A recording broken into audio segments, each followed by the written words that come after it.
Hi there. Welcome to Shrink Chat. This is the companion show to our main podcast, Terror Talk. My name is Shannon, and I'm joined every week by my friend Kathy. On this show, we talk about psychology and media and whatever else comes up. It's a bit looser, so hang out and welcome to Shrink Chat. Hi, everyone. This is Shrink Chat with Shannon and Kathy. Hello. Hi. Kathy sings to me before the show. Isn't she sweet? Yeah, Aren't you just like a sweetie? like a lullaby. Yeah, usually with something really disgusting. Yeah. It's usually about something disgusting. Yes. Only in a lyrical tune. Very sweet tune. So I feel taken care of while listening to something disgusting. So literally the horror of our situation. That's the horror, right? To feel lulled by the horror. Yes. To feel lulled by the grossness. Correct. Okay. I'm glad it's correct. I wanted to say that I think maybe you saw this, but Joe, Bob, and Darcy of The Last Drive-In got cleared to have a fourth season. That's awesome. As well as the specials. They have enough of a following, I would imagine. Yeah. And they also, I mean, if we're talking entertainment industry, if you watched season 3, which just completed, you will have understood that they had celebrity guests. Mm-hmm. They intentionally did a lot of things that were very mainstream and favorite cult movies of a lot of people. Several of the movies are favorite movies of mine, including Audition. And they did some good a couple ones. of others.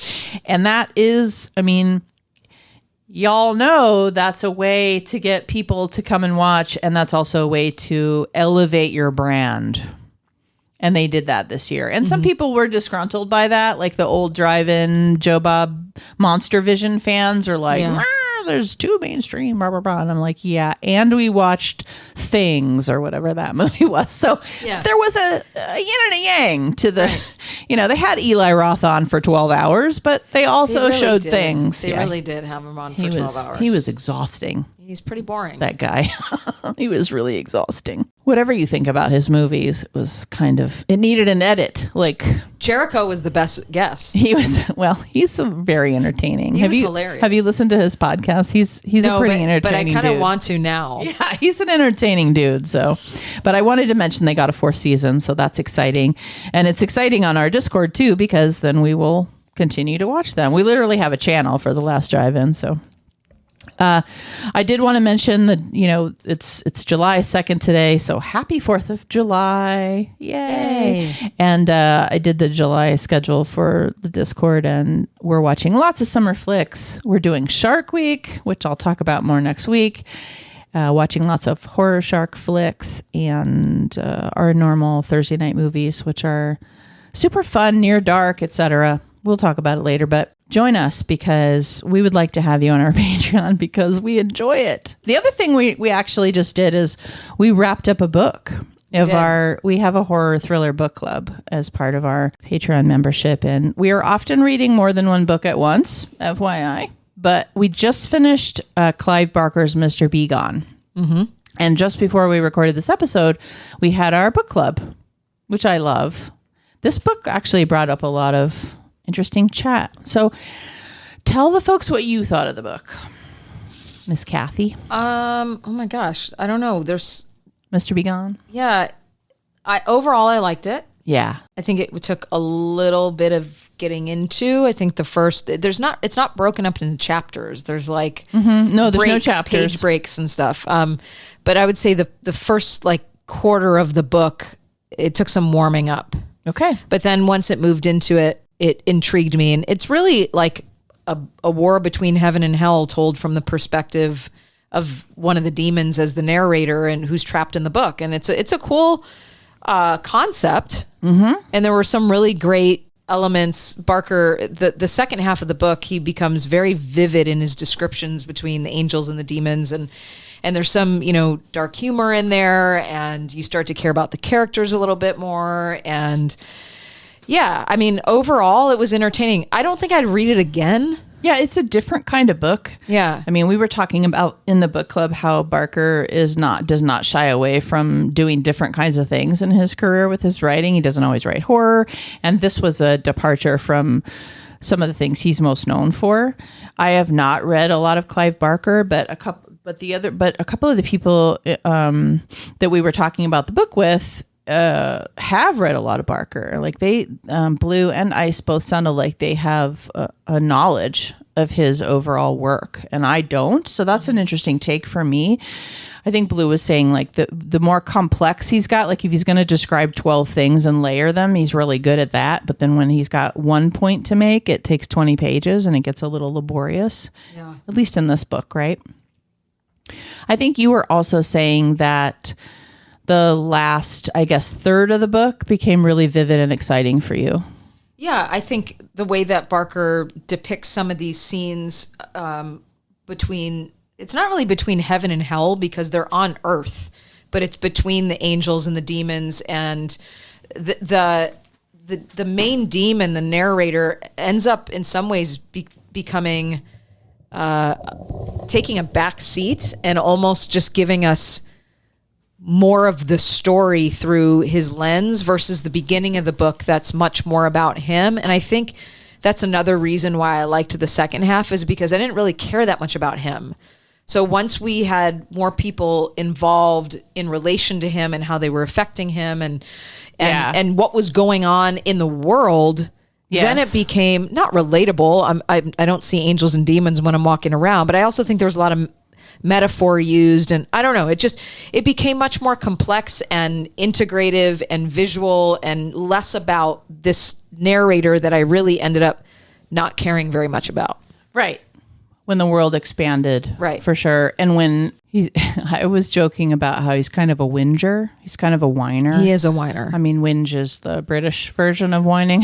He's kind of a whinger. He just like whines about stuff, and that gets very annoying at some points, and he kind of goes on and on about certain things. And so I totally agree. Once the real demon bad guy was in the story and bad guy violent things started to happen, there was 2, 3, 4 scenes that were really great as far as I could see them really visually and vividly. You could tell it's like his stuff is made for the cinema, because I could really see those things happening. There's one butcher shop scene, and there's, a heaven and hell war kind of scene. And there's some scenes in there that are very vivid and wonderful. And I really, really absolutely enjoy that. Yeah. And along those lines, so I know this book got pretty panned, and I read this to the book club, but I was looking at the Kirkus review for this book, and the line is, an affected and pathetic narrative. Nothing would be lost by confining it to the 9th circle of hell. Yeah. So, I can see big why fan there for that I can book. see why a lot of people wouldn't like it. Yes, it's different. And one of the things I love about the book club is that we have the patrons pick along the way. And so just like any book club, because those of you who've been in a book club, everybody picks, right? Like you get to, so that way you read different stuff and you read stuff you never would have, I would have never read this book. And so I appreciate reading all the different things. And so our next book is World War Z, which is another book I wouldn't read necessarily or choose to read on my own, but I'm looking forward to it. We're going to read that this summer. And then some of us will probably read a second or third book. I don't know. But, we like it. So, but on that note with Mr. Be Gone, we're going to do a giveaway. If you would like, this item was donated by one of our friends and patrons who we refer to as Pepper. She has a CD, actually, of the Mr. Be Gone by Clive Barker book. So an audio version, but a CD version. And the person that plays Mr. Be Gone, who is the narrator we were discussing, is Doug Bradley, who's Pinhead from Hellraiser. Nice. So that's the voice of that'll Mr. be Be good. Gone. Yeah, so that's really awesome. So if you're interested in that, what I'm going to do is you're going to go to our Twitter page, and by the time this episode airs, there on Friday, July 2nd, there will be a pin. I will pin to the top of our Twitter a question. It'll be a trivia question about this episode. So I haven't even made the question yet because we haven't finished recording the episode, but it'll be a trivia question. So you're going to go to @TalkTerror, which is our Twitter. Give us a follow if you like, because that'd be cool.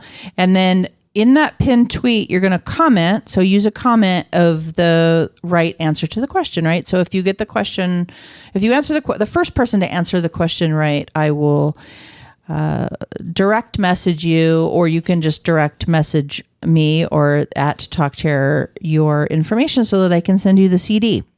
Awesome. Yay. I love that it's in his voice. Doug Bradley. That's Pinhead really from cool. Hellraiser, one of my very favorite movies. Unpopular opinion. I love Hellraiser also. Me too. I think most people like the first one. It's the franchise that people pan because the movies kind of go to shit. I even like the second one, though. I do too. Yeah. I'm sorry.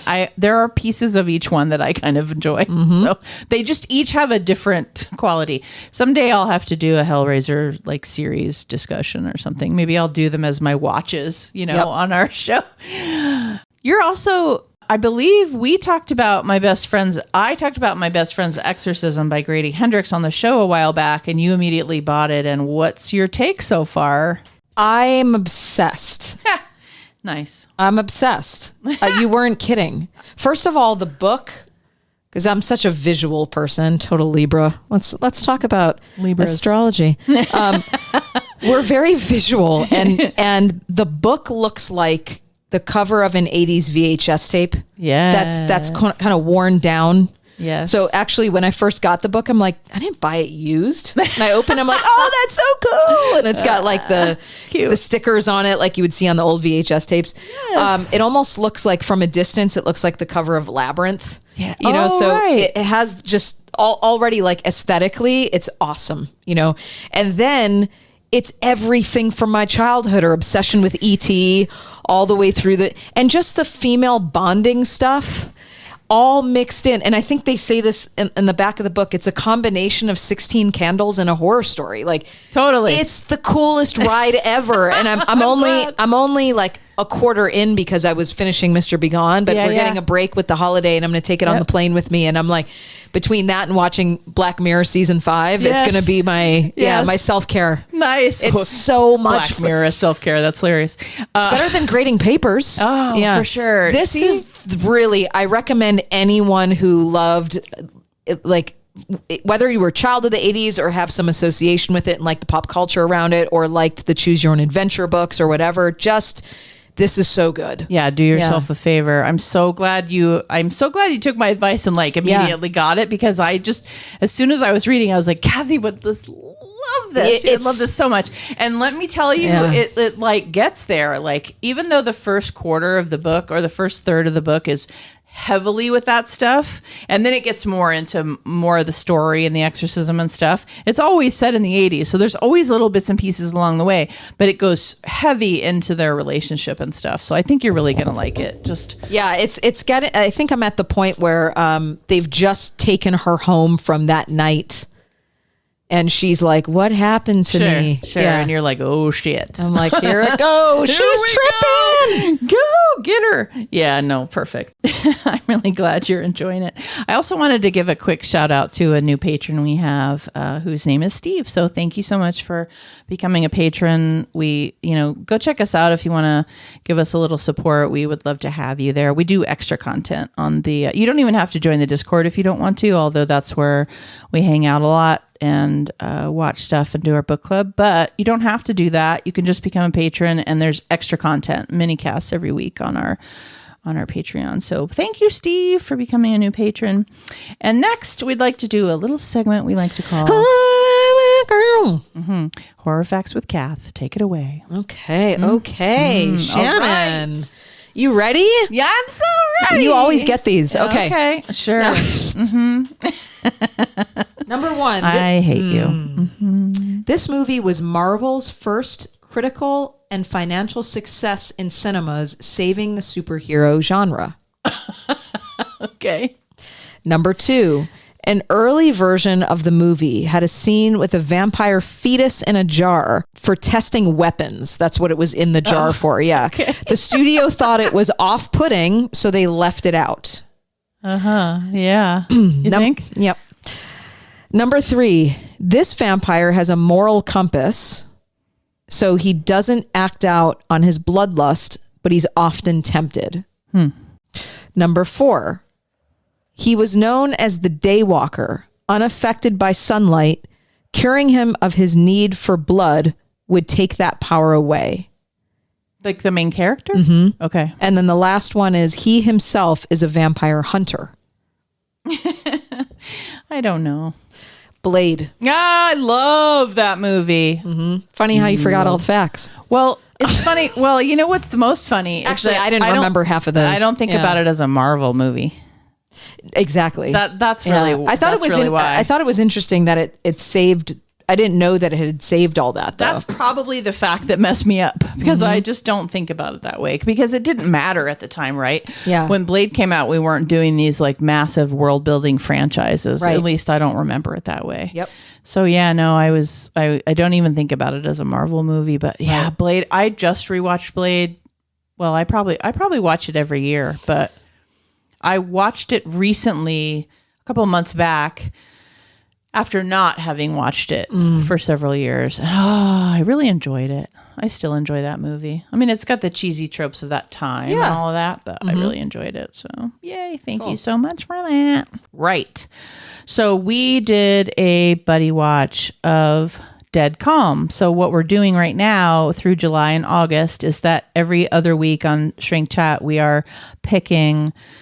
Kathy picks a movie from her past that she loves as a favorite, and then I do. So this week it was Kathy's pick, which was Dead Calm. And we try to pick things that are not, things we talk about constantly. So you're not allowed to pick Scream. Or Lost Boys. Or Lost Boys. Yeah. Just, you're not allowed. So sorry. And I have a special surprise for you. Oh. Which is the original trailer to Dead Calm. 1989. Quite brief, so don't worry. It's not going to take up a lot of time, but it will be dated, because this is when trailers had a particular voice associated with them. So I'm going to play it real quick. Here we go. Alone on a sea of endless calm. It was easy to imagine they were the only two people on Earth. But into their perfect world, there came a stranger. Stand up! Tried to take her across the Pacific on your own? No, there were 6 of us. The others died 10 days ago. I'm going on board her. Can't do that. He's fast asleep. He won't even know.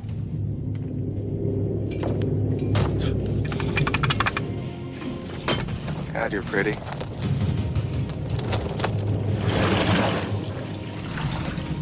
What about those people, huh? There wasn't any food poisoning, was there? No way! You think I'm making this up? No, I don't. You sound so much like them, Ray! It's scary!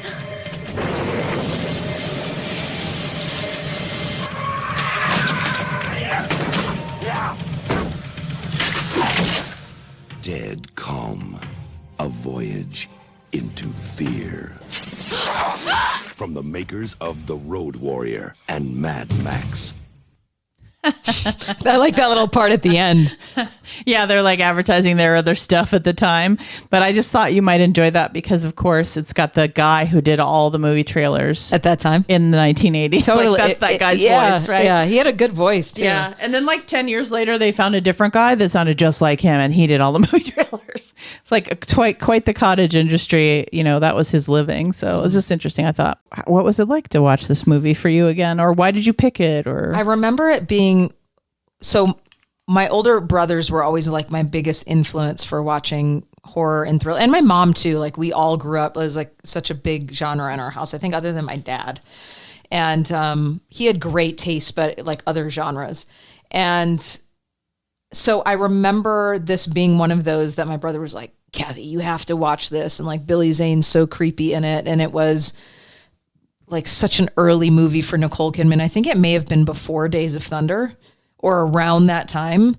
And so I have some memories around it being really creepy when I was younger and watching it. And Billy Zane's character just really creeped me out. And the idea of her being left there with him and just his like very sadistic and predatorial, like, weird, whatever. When I watched it this time, it felt different. It just felt more like a movie for me than something, right? Although his delivery and his performance is still incredibly creepy.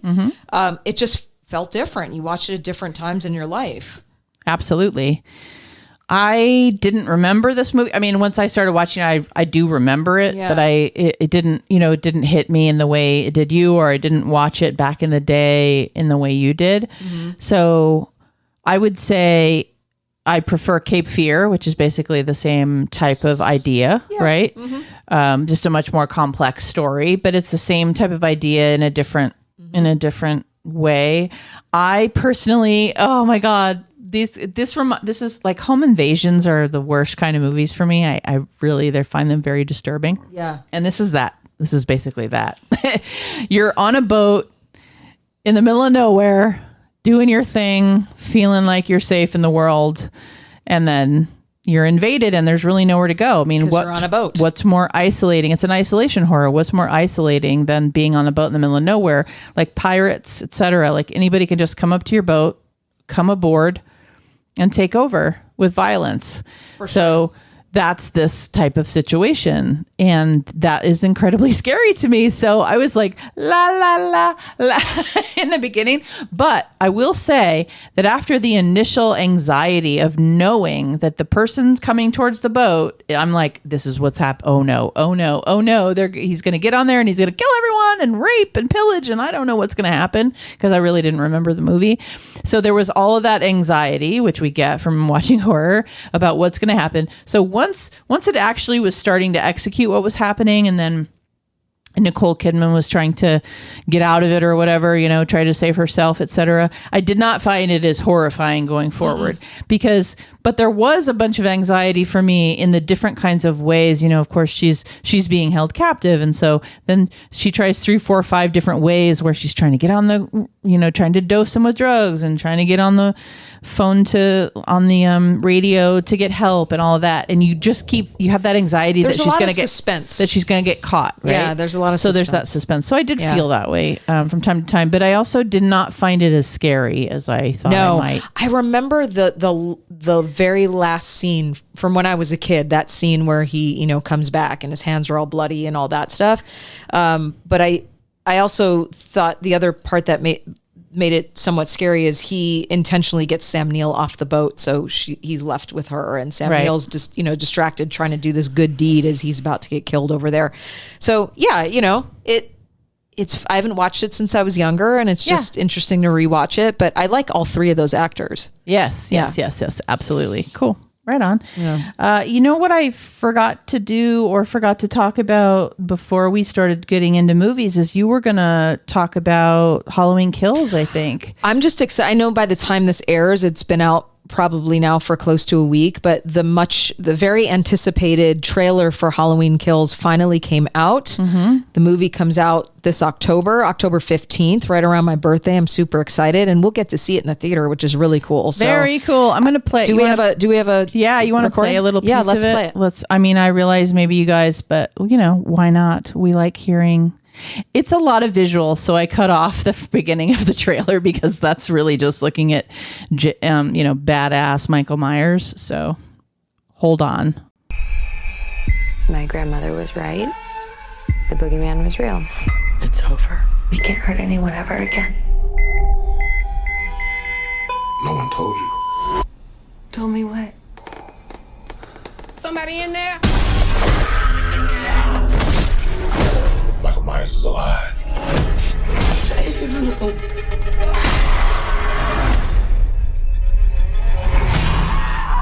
Stop! You had a knife in your stomach. You and Allison should not have to keep running.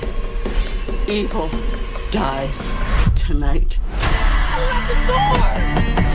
I'm not just gonna sit and watch another innocent person die. If you track Michael's victims, that's a straight line to Michael's childhood home. What do we do? We fight. Let's hunt him down. Michael Myers is flesh and blood. But a man couldn't have survived that fire. The more he kills, the more he transcends. Run! Go now! He's the essence of evil.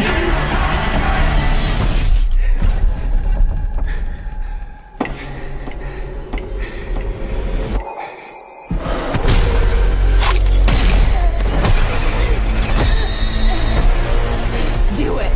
Do it! You want your mask? Come and get it! I'm coming for you, Michael.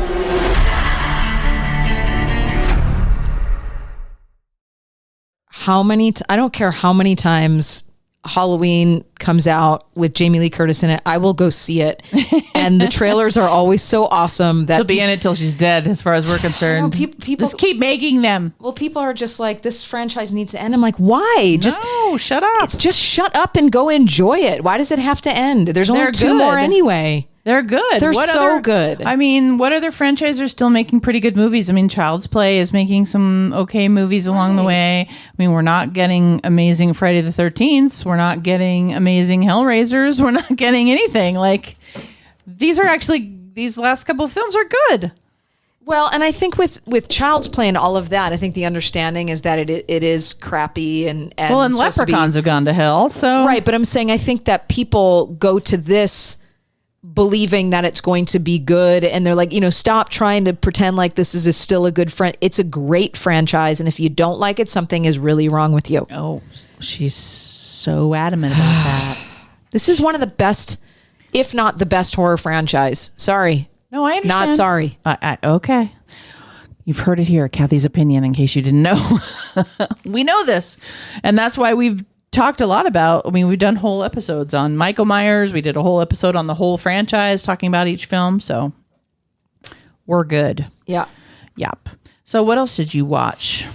Well, first, can I just announce that we're doing the Midsummer Night's Scream? Yes, absolutely. So Shannon and I got our tickets for the LA Horror Convention. So it's going to feature a lot of different exhibits. I'm just really excited to finally be going to an event. Yeah. That lasts the whole weekend. There's going to be so many different... it's actually in Pasadena, I believe. There's going to be so many different fun... just not only is it going to be horror themed, but they're going to have all the different... like seasonal attractions. A lot of those companies will be there and things like that. So it's just going to be a launch to the Halloween season. And I'm glad we're able to go, because there was a moment there where we weren't sure it was going to be happening. So yeah, so they're not doing it in the average way. What they decided, they announced that they weren't doing it, and then everything kind of opened up, and they decided to do what's called a pop-up event. So they're kind of, what they're doing is kind of reeling back expectations for everybody who bought a ticket. What is I don't know if I've done a pop-up event before. A pop-up just it's usually smaller in scale. It's usually, they didn't have a year to plan it, basically. They haven't been planning it for the year. So they're just doing like a pop-up event, meaning we're popping it up at the spur of the moment. So basically it's reeling back expectations that it's going to have the money and gravitas and massive amounts of vendors that they would have normally had for like something that took them a year to plan, whereas they just literally decided very recently that they were doing it. So yeah. Okay.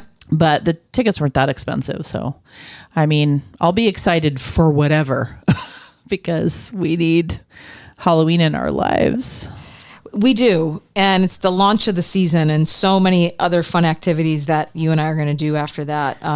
Fingers crossed, everything stays kids. the same. Yeah. So what did I watch? Let's stay on the Halloween theme. Yes, I watched please. a movie from 1988 called Hack-A-Lantern. Oh, I've seen that. Yeah. Yes. I feel like, yes, I've mentioned it a million years ago, I think. But okay. Like, talk about that. A young boy named Tommy sees his father murdered by his grandfather in a brutal satanic ritual on Halloween night. Years later, as Tommy's grandfather attempts to initiate him into the cult, a mysterious killer begins preying on the people closest to Tommy. Mm-hmm. So let's just say it's a very incestual film because everything stays within the family. Yeah. But Tommy, later on, there's a scene I just want to talk about where Tommy grows up and he's rebellious now because he saw his father die, and you think he's the killer, right? They said it, which it ends up not being him. Sorry if you haven't seen it.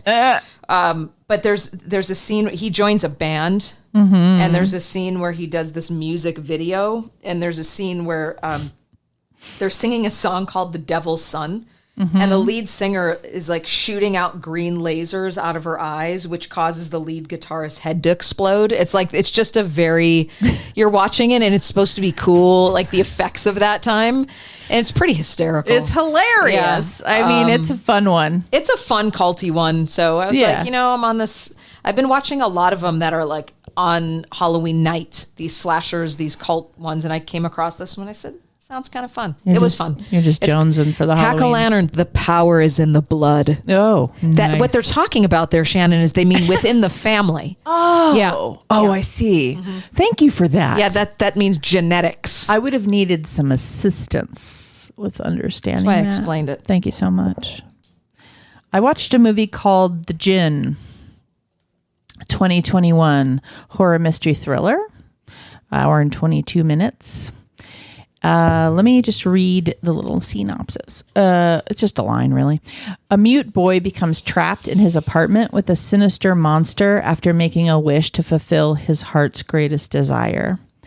So it is rated R because there's some disturbing violence in it. But let me just say, I don't think this movie is getting enough attention. Okay. It's a great one. All right. I mean, it's considered an indie horror. I really enjoyed it. And so I don't want to ruin it.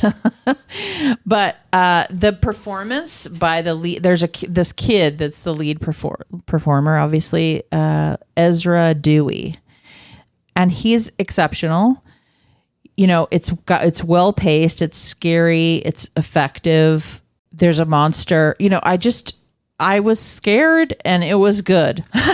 And I don't know why other people, I don't know why it's not gotten more attention, but it's not a perfect movie. No movie is really. I mean, there's a few maybe, but I just think it needs a little bit more love. Okay. And it's called The Djinn, spelled DJINN. So it's genie in a bottle. Okay. Makes a wish. Oh. It makes a wish, and you know what that causes. Yeah, that's never good. Don't make wishes on genie bottles because this is Shannon's second horror rule in a couple of weeks. The other one is if you cut your hair very drastically. That's next week's episode. Yeah. So, look up for that. That was Wednesday. Yeah. That was Wednesday when we were talking about Seduced. Right. That's right. No, it's when we're talking about, no, it is next week. It's when we're talking about Rosemary's Baby. Oh, okay. Yeah. So don't cut your hair too quickly or don't do anything drastic. And what's the other one? Don't make wishes from a genie. Don't make a wish on a genie bottle. Just saying. Not going to go well. Yeah. I mean, as soon as you made the wish, I'm like, well, that's going to get fucked up. Right. Bad. And it did. but a very enjoyable fucked up. So there it is. What else did you watch? The other one I'll talk about it's more of an action thriller. Mm-hmm. And I just have to, I missed my Angelina Jolie. I'm sorry. The I'm Angelina a huge fan. Jolie of olden day. So she has a 2021 film called Those Who Wish Me Dead. Yeah. And I thought it was. I heard about that. I like her. People either like her or they don't. And I gotcha. And I really like her. And it's a neo-Western action thriller directed by Taylor Sheridan. I love that. Yeah. So Hannah Faber, she is a smoke jumper, is struggling after failing to prevent the deaths of 3 young campers and a fellow smoke jumper in a forest fire. She is now posted in a fire lookout tower in Park County, Montana. As you watch the film, you realize that the little boy, his father is involved in some mob mess up, whatever. So she ends up pairing up with this little boy in this film, and both of their performances I think are great, and kind of takes you on this ride. I just missed her. Yeah, I guess, and fair, right? I think that she just. When she's in something, I watch it. Not all of her movies have been great, but to see her have somewhat of a little bit of a comeback like this. Well, she's been directing a lot. She has been, I know it's been a personal choice to direct more than act. So, but I think she always does great with, she does great with kids. She has 20 of her own. And the relationship between her and this boy and how she builds the trust, and it's good. I thought it was good. It's HBO Max. Okay, cool. Yeah. Right on. We'll check it out. I also watched a movie called Dead Sushi from 2012. This is fantastic. Dead Sushi. Dead Sushi. It's a comedy horror. Yeah. It's 91 minutes long. It's Japanese. A disgruntled researcher injects his former employer's meal with a serum that turns their sushi into flesh-eating monsters. They fly. Yeah. Yeah. It's hilarious. I've watched it with friends. We also watched it this week on our Discord because I watched it with friends and then was immediately saying it's actually streaming on Prime. It's one of those ones that doesn't normally stream very often. So if you're listening to this and you like comedy horror, I would check it out. It's pretty great. Dead Sushi. I think I've seen a thing for it. It's pretty great. Well, because it's just now streaming. It doesn't normally stream, but it's a 2012 movie. So obviously been out a while. I would check it out. It's pretty great. Yeah. It's pretty great in the comedy horror world. And then also you just laugh. It's like little sushis that are flying and killing. And I don't know. I just got a lot of joy out of it. I also watched a series called Bonding. There's a season 1 and a season 2 out. I believe it's on Netflix. Chains, whips, and hilarious quips for grad student and dominatrix Tiff, played by Zoe Levin, and her cash-strapped gay best friend Pete, played by Brandon Chanel, whatever. Not sure. Sorry. S&M is a business, not a pleasure. Well, maybe there's a little pleasure. Their professional relationship redefines their friendship, but more importantly, helps them find themselves.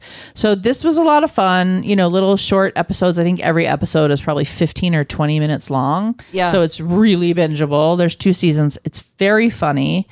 And she's a dominatrix.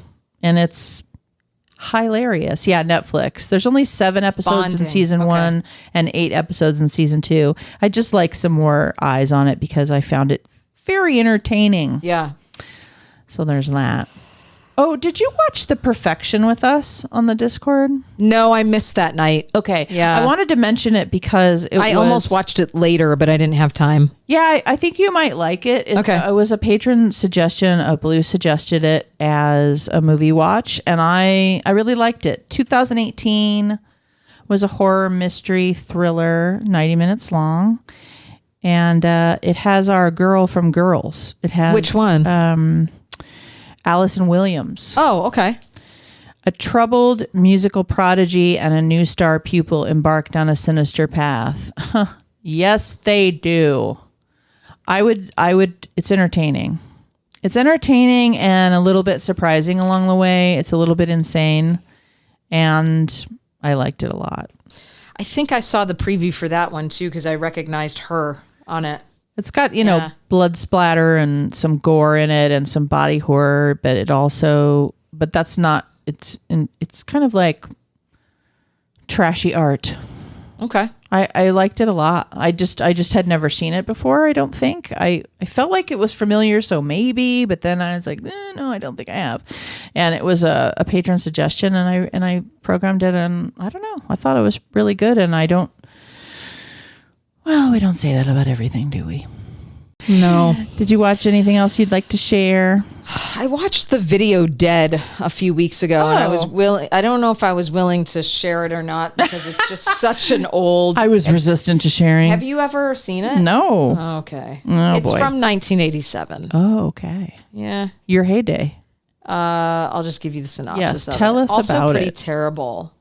A family takes delivery of a new television set, unaware that it is the gateway by which killer zombies enter the world. So this brother and sister move into this house while the parents are out of town. Like the parents are away on business or something, so they move in before the parents get home. And there's a TV that's left in the house from the previous owner. And the next thing you know, it's just there's zombies everywhere coming out of this thing. That's fun, but yeah, it's it was bad, fun. huh? I mean, it was okay. It had its moments. The acting is so incredibly terrible. It's almost worth watching because it's so bad. Is it good, bad, funny, bad, trashy, funny, bad? Okay, good. Funny bad. Hey, Yeah, I'm all about that. It's hard to tell at that time if they're intentionally funny bad. Sure. But it's a cult classic. Okay. Yeah.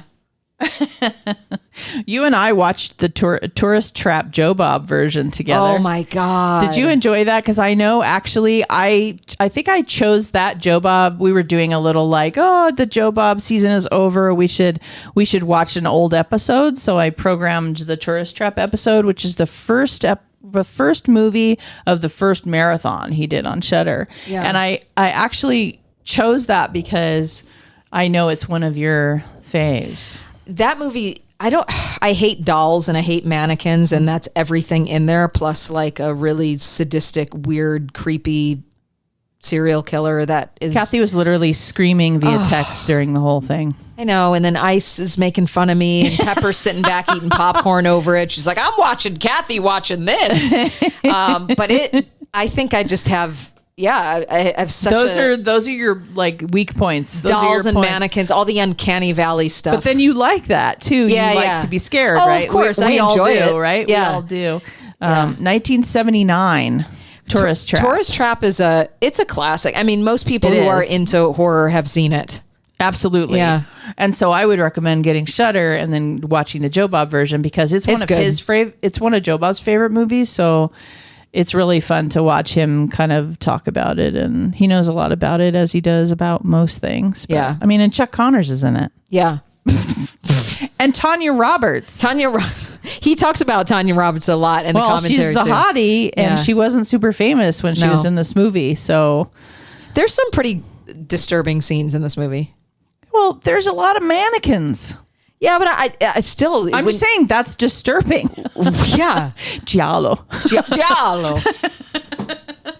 It's got a mannequin vibe to it. Jesus. And the mannequins are super disturbing in this. They like move and cackle and stuff. And the first scene during the day when all that shit's getting thrown at him in the room. Yes.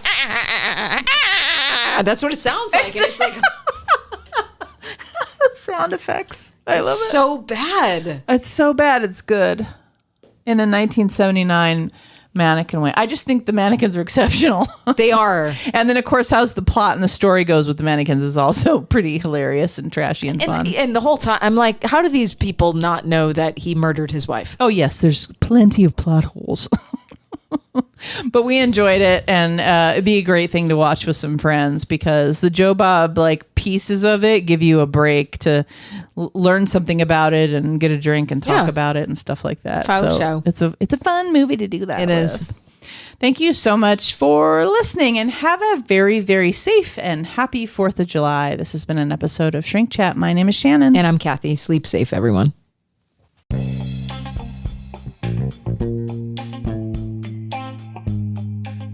We hope you enjoyed this episode of Terror Talk. If you enjoyed this show, there are 2 things you could do for us: subscribing and sharing our episodes on social media, as well as writing a review on iTunes. Plus, you could check out our Patreon page. Don't hesitate to contact us on Twitter, Instagram, or Facebook. We upload new episodes of Terror Talk every Wednesday and of Shrink Chat every Friday. Until then, goodbye and have a pleasant tomorrow.